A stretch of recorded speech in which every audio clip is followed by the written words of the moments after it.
First of all, let's say the U.S. dollar has lost 85% of its value since the 70s. And when the dollar decoupled from gold, and the government seems bent on continuing that tradition. From now until after the election, the government can print as much money as they want. The last time they did that, inflation went up 9%. Gold is the one asset that is proven to withstand inflation. It's a biblical currency, 5,000 years. You can invest in gold with noblegoldinvestment.com. That's www.noblegoldinvestment.com. And if you will also get this 24 karat, 1/4 of an ounce gold standard coin for free. A 24 karat, 1/4 of an ounce gold standard coin they will send you for free. Simply go to noblegoldinvestment.com now. Noblegoldinvestments.com. Go there now. The only gold company that we can trust. Guys, set up a gold IRA. Find out all about it at noblegoldinvestment.com. On Tuesday, a United States ballistic missile submarine armed with nuclear capabilities made a historic visit to South Korea, marking the first such visit since the 1980s. This visit comes as the two allies engage in talks to coordinate their responses in the event of a nuclear conflict in North Korea. Kirk Campbell, the White House Indo-Pacific Coordinator, officially confirmed the long-awaited visit during a briefing in Seoul, Reuters reported. The joint declaration announcing the submarine visit was made during a summit between South Korean President and the U.S. President Joe Biden back in April. Campbell informed reporters, quote, "An American nuclear submarine is currently docking in Busan today. This is the first visit by an American nuclear submarine in decades." He further added that he was attending the inaugural Nuclear Consultative Group discussion with South Korean officials, an initiative aimed at enhancing coordination between the allies regarding a potential nuclear response to a North Korean conflict. The establishment of the NCG was also announced during the April summit, addressing the growing calls within South Korea for the development of its own nuclear weapons, a move that the United States opposes. North Korea, which recently test-fired an intercontinental ballistic missile, also known as an ICBM, strongly criticized the NCG on Monday, accusing it of openly discussing the use of nuclear weapons.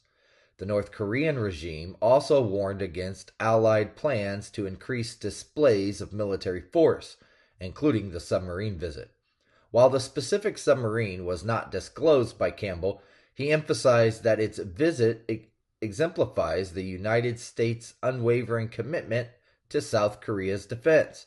South Korea's defense ministry later confirmed the submarine's arrival and identified it as the USS Kentucky and Ohio-class SSBN.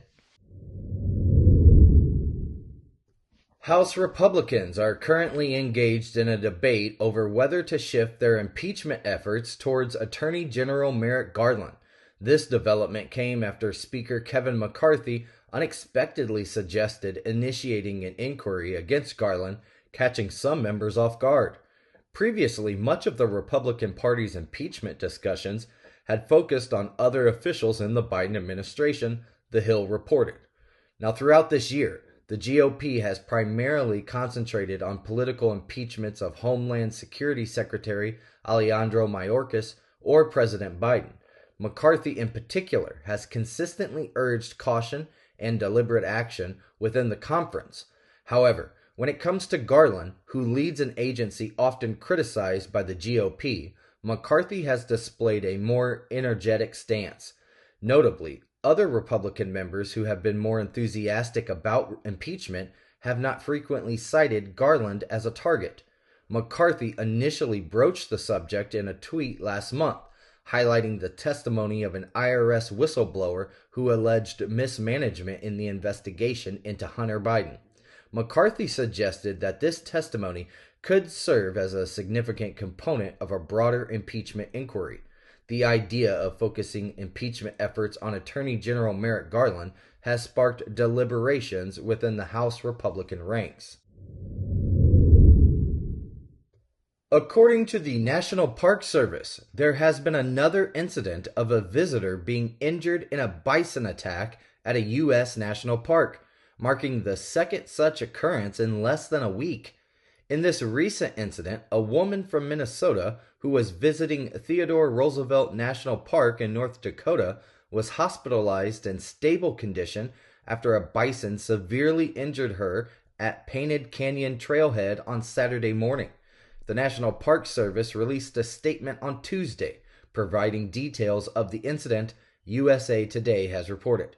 This news follows an attack the day before at Yellowstone National Park, where a 47-year-old woman from Phoenix, Arizona, was assaulted by a bison.